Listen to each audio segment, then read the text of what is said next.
few months ago, I put out a video comparing a couple of saxophone samples I'd been trying out from V-horns and from Swam. And very quickly, that became the most popular video on the channel by quite a long way. It's already been seen by more than 5 times as many people as the next most popular video. So it seems that people find these VST reviews quite useful. And shortly after buying the saxophone samples, I bought some new string samples from Chris Hein to write my first string quartet. So I'm going to be taking a look at those today. We'll be hearing a few extracts from the quartet. It was the first complete piece I wrote with these strings. And I can't claim it's the best possible example of how to get the most out of the strings, but it's certainly the best I could do. And I'm going to split the review into 2 sections, one on sound quality and the other on workflow. So this is going to be a balanced review. There's good and bad to say. But the key reason people buy a VST like this is because of the sound quality. So the first question is, how does this plugin sound? And the bottom line is that it really sounds excellent. It's by far the most realistic string sound I've ever come across in any VST. And I've looked at quite a lot. And I've considered quite a lot, and there's some like VSL and Saucony from Spitfire, and they really impressed me. They really sounded good, but there's some sort of lack of realism in my ear when I listen to them, and especially so on long-held notes, which can be beautiful in strings, but on a lot of the samples out there, the long notes can sound quite synthetic. They can sound, you can tell that they go into a more computerized sound than a genuine string sound. And these strings from Chris Hein, I think, are the only samples I've found that avoid that and maintain that realism, even on the longer notes. The instruments combine really well together, and they give a really nice intimate sound for a string quartet. They might be just a little bit tinny, a little bit high-pitched, and there's probably some sort of EQ solution for that for people who know what they're doing with EQ. I definitely don't. But overall, the sound is really amazing, and I was really impressed when I started to make my string quartet because it just sounded so much more realistic, as if real strings were playing, than the previous samples I was using. Previously, I was using orchestral tools and the Berlin Orchestra first strings, which I know is not specifically designed for string quartet use. It's got a much more resonant sound than you would expect for an intimate string quartet. So it probably isn't the best comparison, but equally, my use of Chris Hein probably isn't the best demonstration of that, given that it was my first time and I was getting to know the plugin. So I actually started the string quartet in the Orchestral Tools plugin and then redid it in the Chris Hein. So I actually have the first part of the first movement in both samples.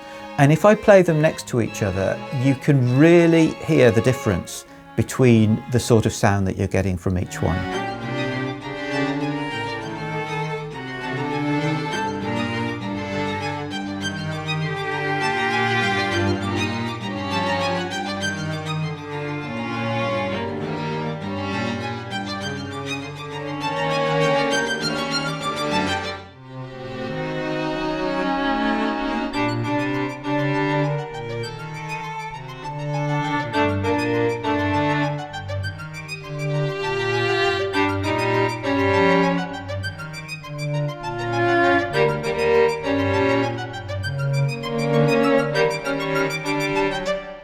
There are 14 different solo string instruments. There are 4 violins, 3 violas, 4 celli, and 3 double basses. And there are also a number of ensemble options. So there is a full section and a light section of violins, violas, celli, and double basses, and also a whole mix as well. There's a number of options that you can use for those. So we're going to take a bit of a listen to each of these instruments now to see what each of them sounds like. And we're going to start with my favourite violin, which is the 1826 violin. and it's the one that I used predominantly for the first violin in this string quartet. And we're going to hear the main theme of the quartet in that instrument.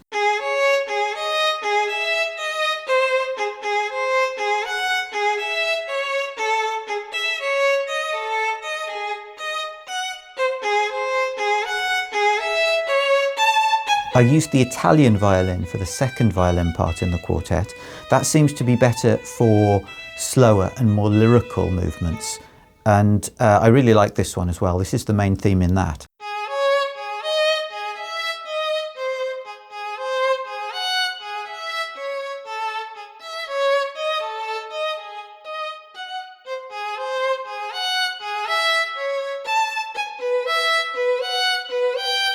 Each of these violins, and all of the others as well, is a separate instrument, and it might need different MIDI programming to optimize. So when I'm moving them from one to the other here, it might not present it in the best possible way, but it'll give you an idea of what each one sounds like. The French violin sounds like this.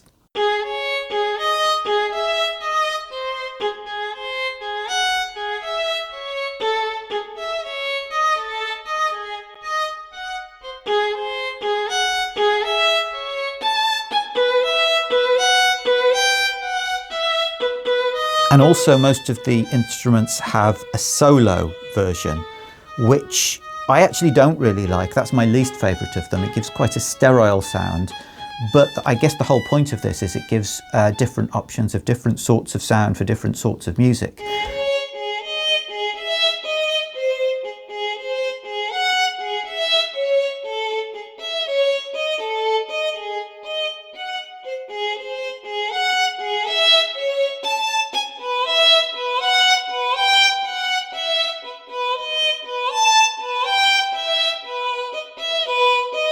So moving on to the violas now, this is the main section from the second movement in the French viola, which is the instrument that was used in the quartet.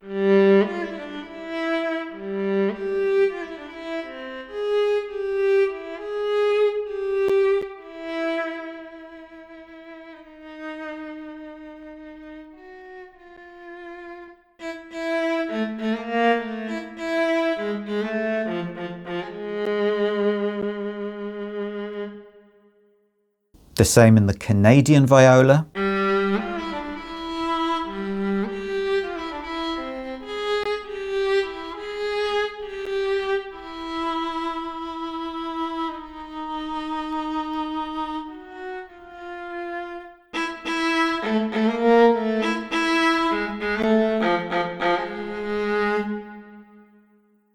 And the solo viola.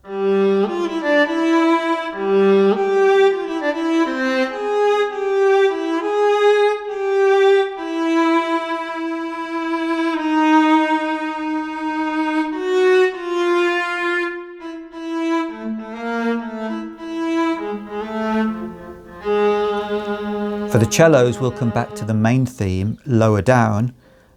This is the British cello, which I like for its thick, earthy sound, and it's the one that was used in the quartet.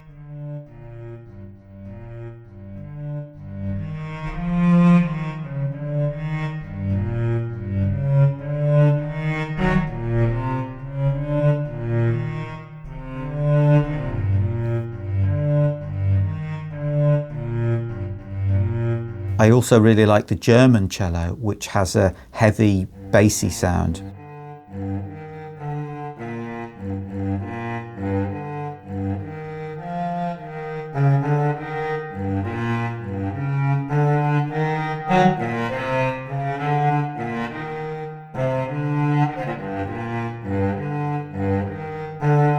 This is the modern cello.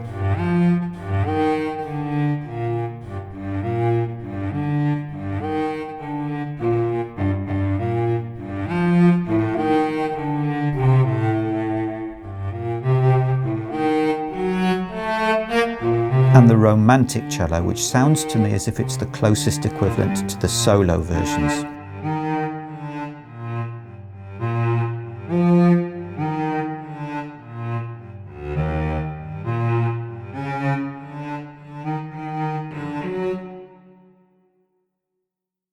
I didn't use a double bass in the quartet, so here's an adapted line for the German double bass.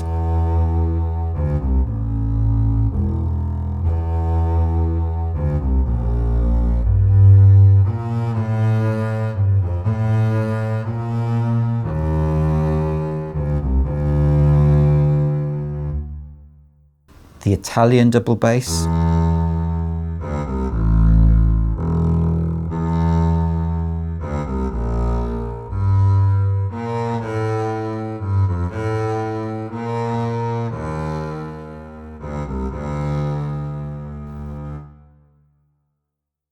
And the solo double bass.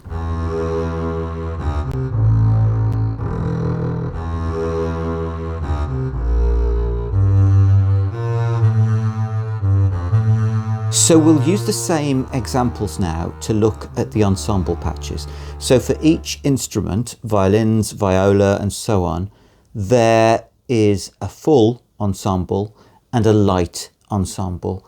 And we're going to hear each of those for each instrument. And there's also a few options for a complete ensemble with all of the instruments. And we'll hear a couple of examples of those as well.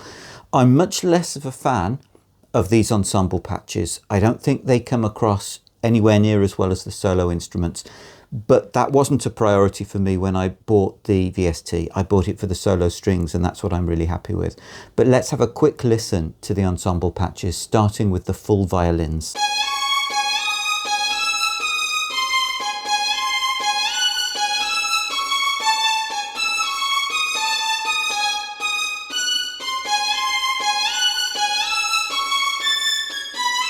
And the light violins.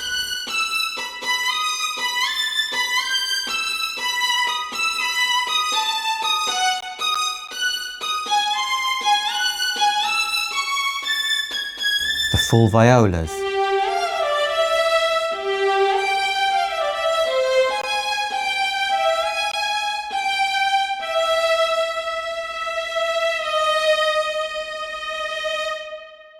The light violas.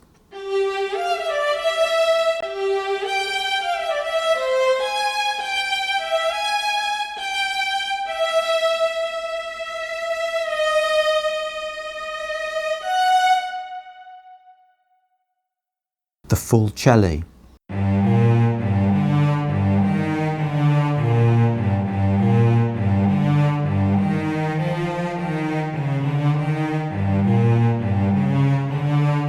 The light Celli.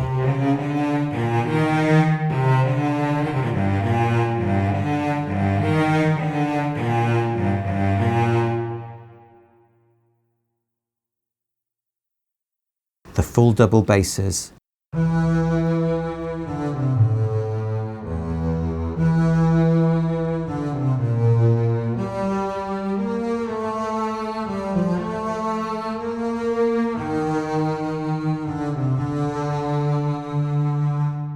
And the light double basses.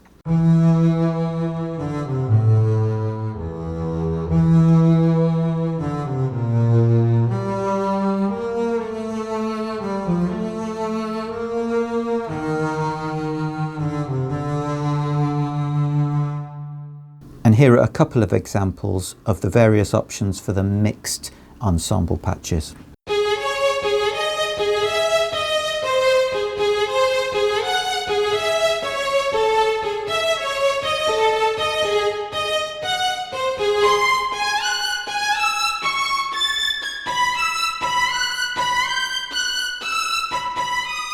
So overall, as you can probably tell from how I've been talking so far, I'm extremely happy with the sound quality of this string plugin.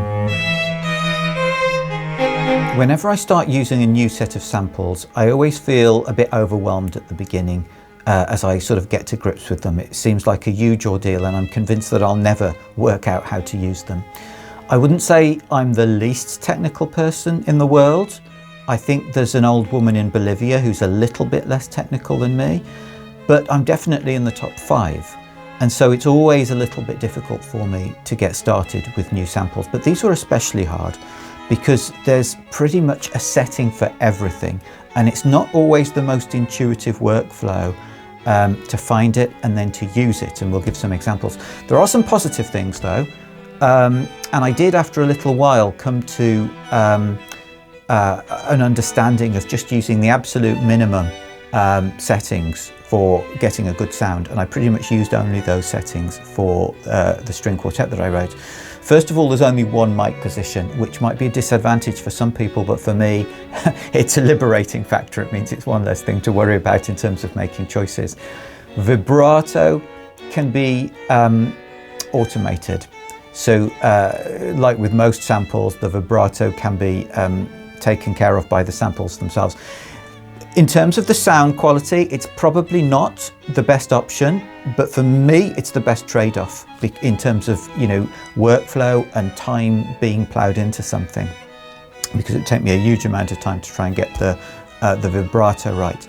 So what I'm mainly using is the modulation, as you'd expect, the velocity, and a feature called the note heads, which we'll come on to in a moment. But the fact that there's a setting for pretty much everything, almost everything, there's one notable omission as we'll find out, in the samples, means it's extremely customizable, but there's a trade-off of course, which is that the more customizable it is, the less intuitive it is. And there's probably been a few design choices in the samples as well that have made it probably wonderful for a very technically minded producer, but for somebody like me coming in and wanting to get the best sound with the minimum slog, it's not so intuitive and not so easy to do that with these samples. The note head feature seems like a bit of a hallmark of these samples, and when you first see it, it seems a bit surreal and abstract and it doesn't really make sense. But when you start to use it, it actually solves a problem that I had with my old samples, and which I understand many people have with other samples as well, which is the problem of not being able to easily control the attack of the note and the ongoing development of any note, which is something that you'd expect most samples to do, and maybe some of them do, but I haven't come across this feature in my use of samples in the past.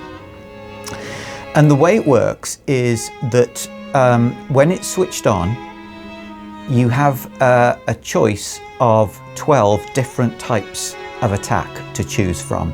6 of them are staccato and 6 of them are spiccato, and each one gets progressively shorter. Each one is a sampled note in its own right, and each one has 8 dynamic layers which you access using the velocity.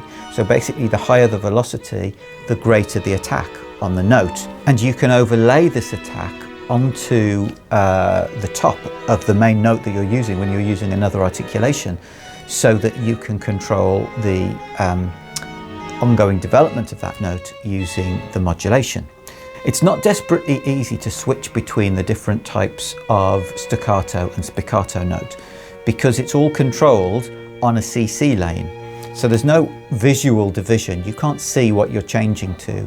You almost like have to have the information screen open while you're playing with the CC and check, you know, cross-check between them to see what you've moved the attack to. The result though is you can get a really good attack sound on any sort of note, whatever happens after the attack, which I wasn't able to do before, and I enjoyed using a lot with these samples. Here are a couple of examples of what I was able to do in this string quartet that I hadn't been able to do before.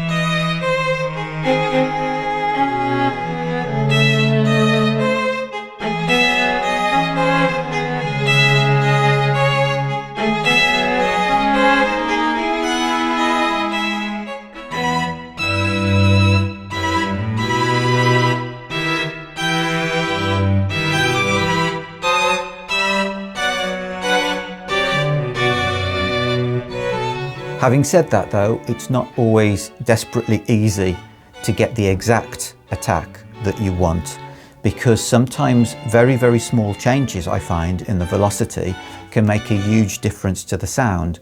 So let's say the sound's not quite right, you move the velocity up a tiny little bit, the attack can be really harsh and overpowering. But if you then move it down a tiny little bit, it's almost like the effect can be exaggerated and you can have a really sort of ghosty, weak sound, which is not quite as high as you want it to be. So sometimes you get lucky, like I was on the string quartet, but then on the next piece that I used, strings, I wasn't so lucky. So that the best I could work out for the viola on that piece, on one of its parts, was this, which sounds a lot less impressive. And I've also noticed that the only real serious problem with the Chris Hein Strings is what seems to be a series of bugs related to the note heads, and we need to talk about these a little bit. You get the option with the note heads to have the attack of the note determined either by the velocity, which seems to be the obvious way that most people would find intuitive, or by the modulation, which some people would prefer, or by a combination of both. I guess the system intelligently decides on some sort of blend between them. And which of those three choices you make makes a big difference to what it sounds like. I always have as the default that it should be set as velocity, which is great. But the problem is that each time you open the Chris Hein Strings, the note head settings randomly change. So even though I've set everything to velocity, when I open the track again, some of the instruments might be randomly changed to one of the other options. And there's no reason I can see for this.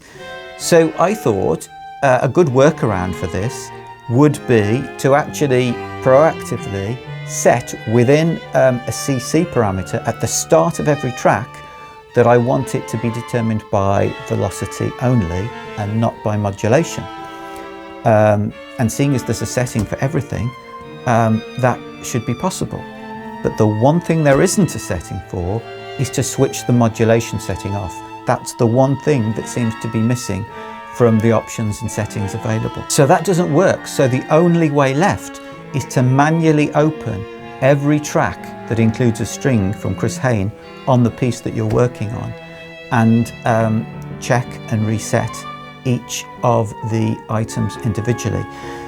It's not going to be the end of the world. It's just a couple of minutes each time you open a track, but it is surprisingly soul destroying to have to do that. And I remember that when I finished my string quartet and went on to write a saxophone quartet in the saxophone samples that I reviewed last time, it just felt like such a lift, such a lightening of the load to be able to not have to worry about that, not have to open every single track every time and check and reset.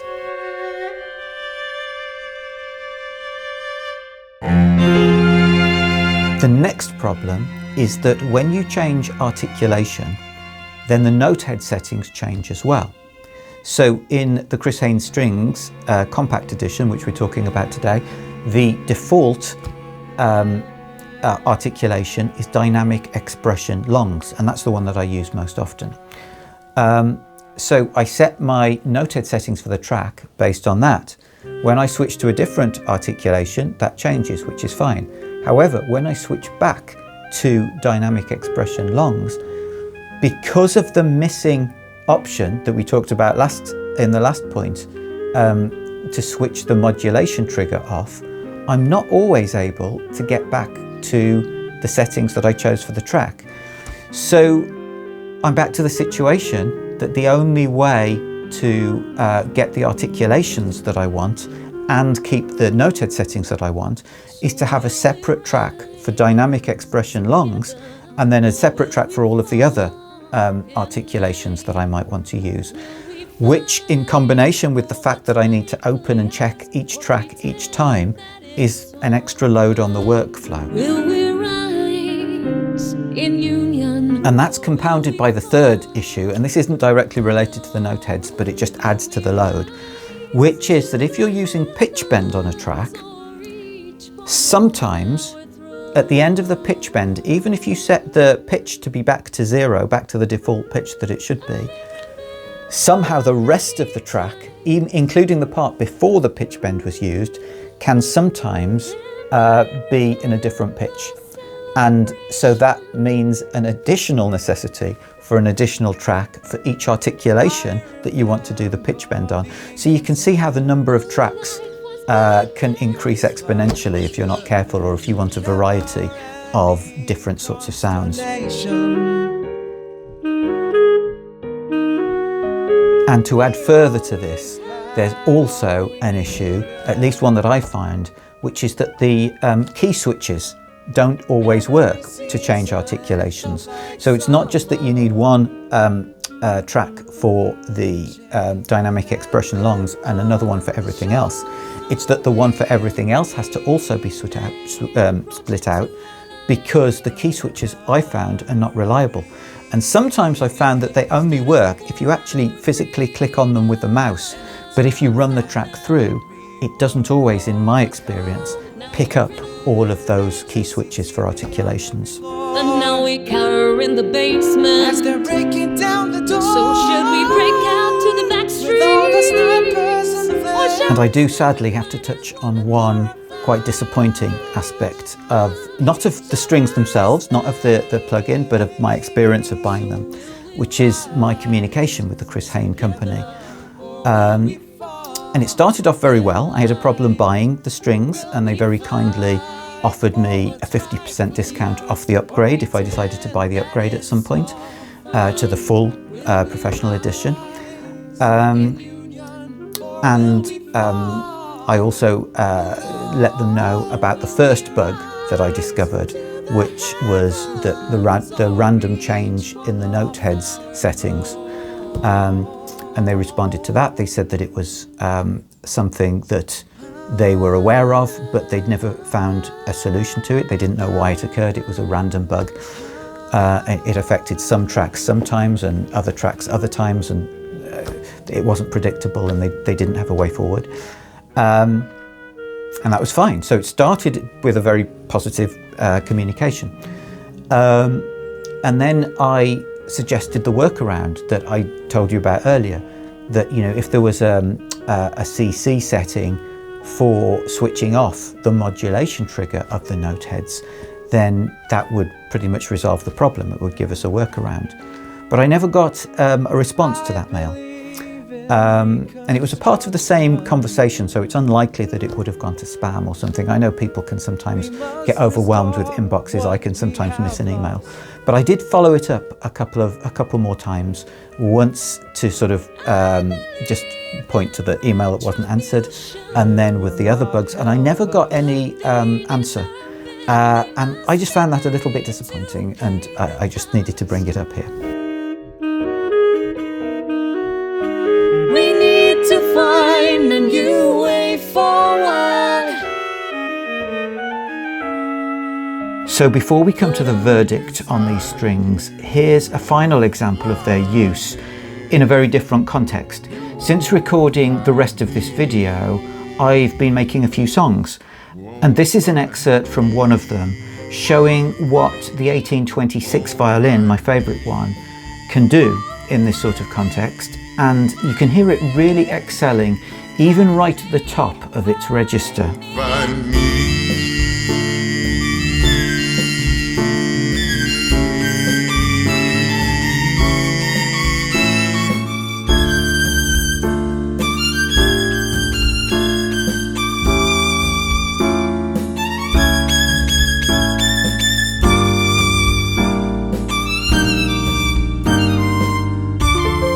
So the bottom line verdict, in terms of sound quality, absolutely excellent, unsurpassed, I would say, in terms of any other string samples I've ever heard out there.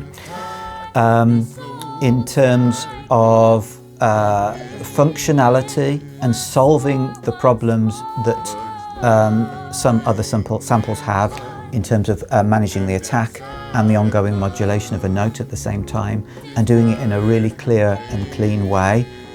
it's really good. I love that solution. In terms of the implementation of that and the note heads and so on, not so great. And the biggest problem is the bugs with the note heads themselves. Would I upgrade to the full edition to get all of the additional articulations and functionality, or would I switch to a different manufacturer's samples? I'm still torn. In terms of sound quality, there's no question I'd much rather stay with Chris Hein.